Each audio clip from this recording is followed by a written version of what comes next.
Hello everyone, Don here with the next progress report on the Corsair. Had a little setback. As you can see, this is my air compressor that's normally in this corner. It started knocking like an old Chevy. So I had to tear that apart yesterday.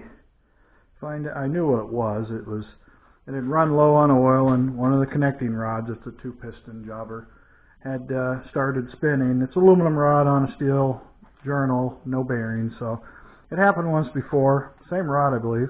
So a couple of years back I tore it apart.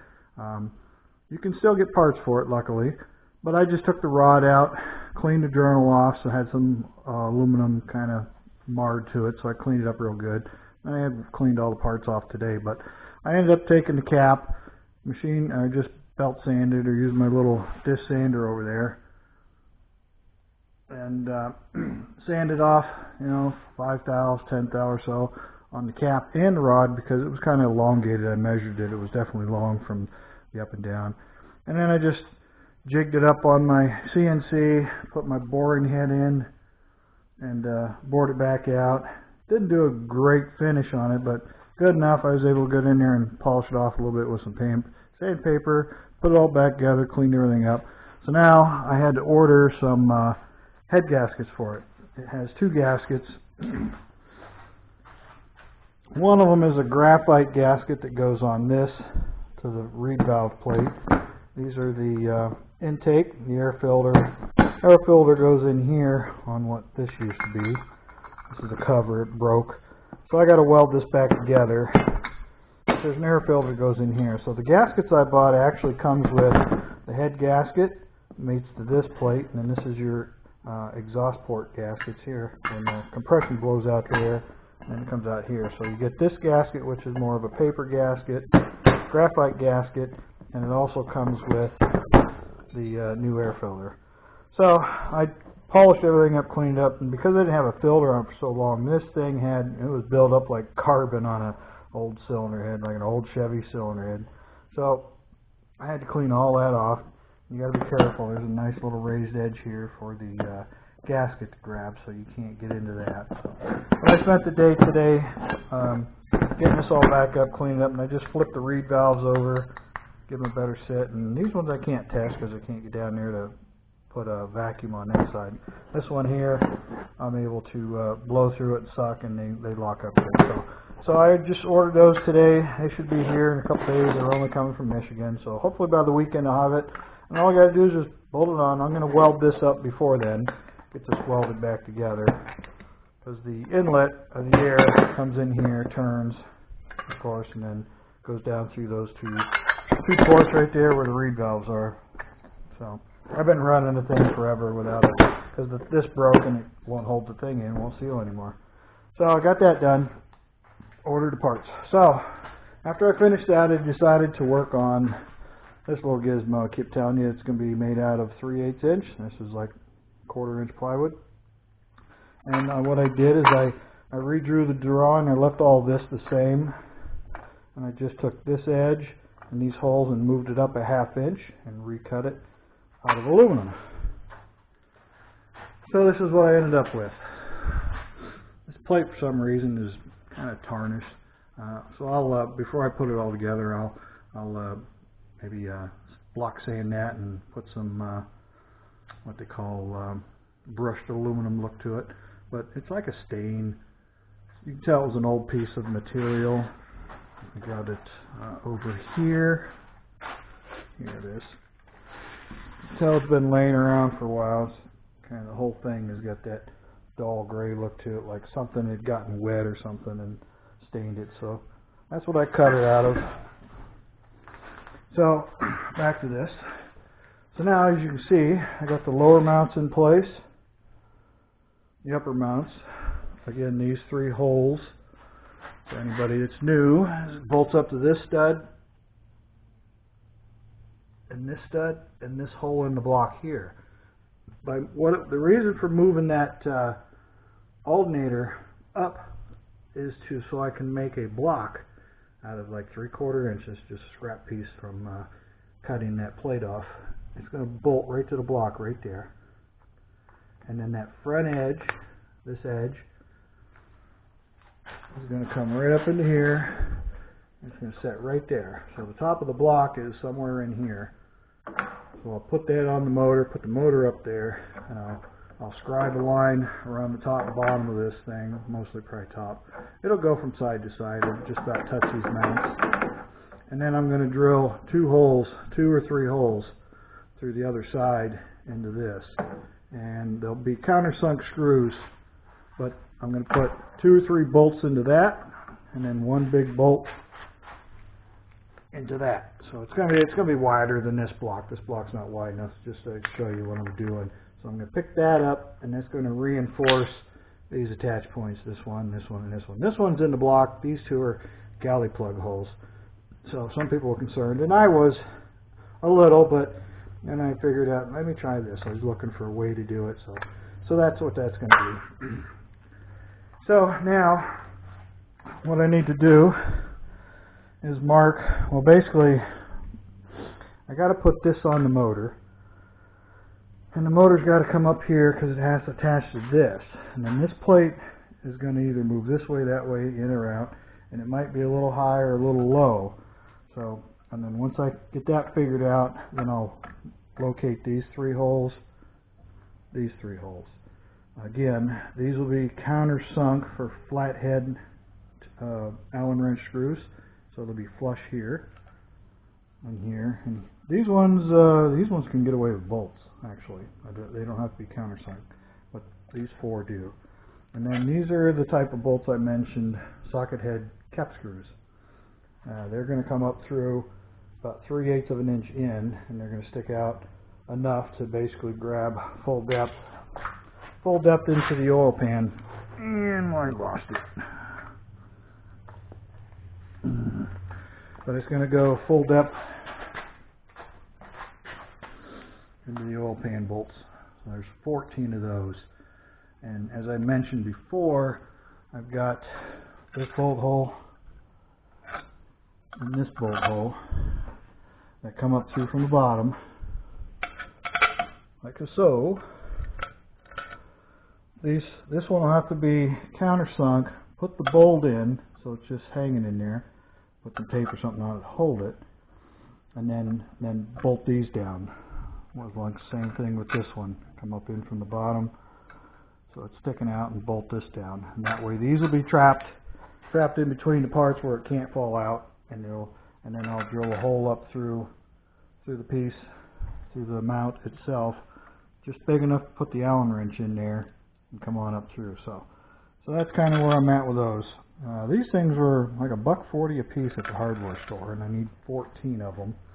You can buy a box of, I don't know, like 50 of them for $12 or something off of McMaster Car. So, needless to say, I won't be buying all these at the store. I just bought a couple just to see if the length's going to be good. And then here's the bolts for the motor mounts that are going to go into the block as well. Picking up these holes, and these are about 5mm too long. These are 50mm, and I need about 45. So I'm going to find a nut to fit that. Hopefully it'll be the same size as this. Screw it on far enough, put it in the lathe, and cut off 5mm off each bolt. So I got those at the O'Reilly store, and they were 3 of them, 3 in a pack. They were, can't remember what they were, a few bucks. Cheaper than these, I can tell you that. And they're grade 8 bolts. So, and what I'll probably do with these is I'll drill a hole through the head, all the way through from flat to flat, and then I'll drill a hole diagonally down through here somewhere, so I can, when I torque those things down, I can safety wire them. They'll be Loctited as well. These will just get some blue Loctite on them. And then this doesn't get a gasket. They don't use gaskets on the stock. They may sell a gasket now aftermarket, but I use a OEM type RTV. It's a real creamy stuff. It's not silicone-y like the blue and different things. The high temp orange or reds are kind of the same. They call it OEM sensor safe, you know, for oxygen sensors. But I can't mark these holes without the engine being attached to this. And then the whole thing's going to have to be butted up against here, hanging on my cherry picker, so I can make sure to mount these and somehow mark them, so because the engine's got to come off in order to do all this.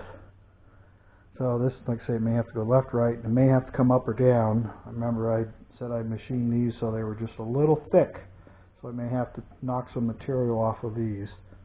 Hopefully I won't need to, but they're going to be off a little, I'm sure. Alright, other than that, that's about what I got done the last 2 days since Sunday's video. So, as soon as I get this on the motor, get that motor up there, get these located, drilled, then I'll order these bolts and order these bolts. These stuff I already have up here, so it's good to go. And then again, now the exhaust, before would it be, the muffler would be clear down here or back in here, now it can be way up in here.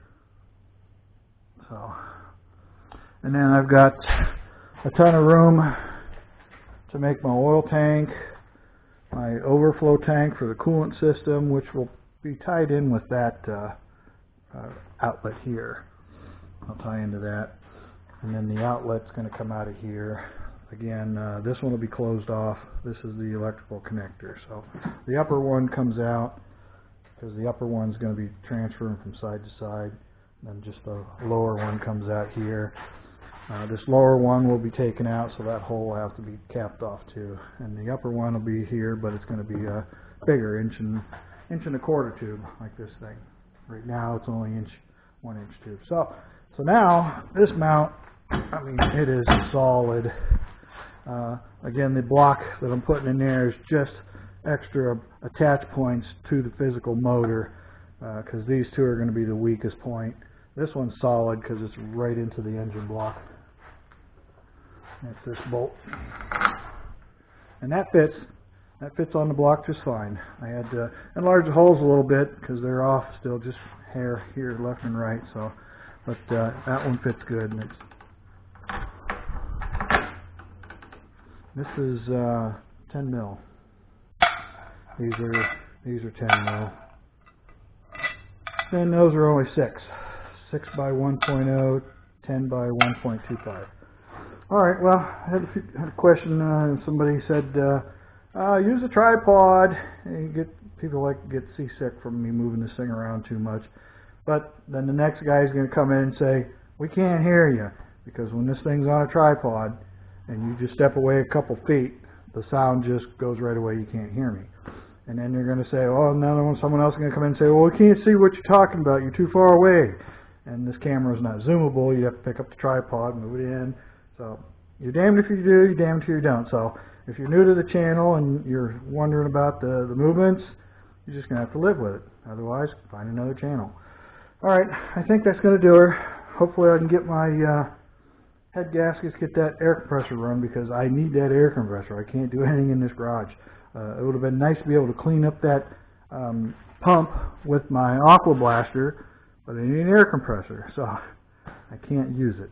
There's a little air left in the tank, but so I can't do anything there. But I cleaned it up the best I can. Most of it washed off, so get that back together, and then I can get back into cutting and grinding and stuff with the die grinders. And like I said, I use that air for everything. Somebody asked about the using the crankcase engine pressure to blow the oil up into the tank, and he was asking, what about the PCV valve, positive crank valve? Well, the positive crank valve goes into the intake manifold, which is this guy here. So that's the PCV valve. There's a check ball and spring in there. That'll get relocated into this, and then that hose off of that will go into the oil tank, because all this pressure in the block is going to blow into that oil tank, and that oil tank's going to be vented. It'll vent through into the tank so it can draw vapor in there and vacuum if it has to, but there may be a vent on, because that PCV valve doesn't work all the time, so there may be a vent here off the oil tank as well. And most times you have to run a air oil separator coming out of an oil tank like that. But on a normal car engine, race car engine, they do use a scavenge pump that sucks the oil out and blows it in. But the scavenge pumps, well, even this will, the scavenge pumps blows a lot of air as well. So it just splatters the oil in there, and it can foam up the oil. So inside the tank where the oil return goes in, I'm going to maybe try and put a baffle in there so it hits it, so it collects it and lets it drain back down into the reservoir. And then the outlet should have a baffle on it to try and keep oil mist from being blown out or, outside the airplane. So, all right, I just wanted to get this quick thing up for you tonight. I'll let you know about my progress. Try and get this done before 2.5 minutes. And won't be seeing me again till next weekend. But by next weekend, this will probably be mounted. That's already done. It's already fixed on there. And then hopefully I'll have this piece made and mounted as well. So, I think that's about it. Oh, I did order the elbows today for the intake manifold. Now I just got to get some 1 3/4 tubing, and then I'll be able to get onto that too. So hopefully those may or may not be here by this weekend. Otherwise, it'll be next week before I can work on that.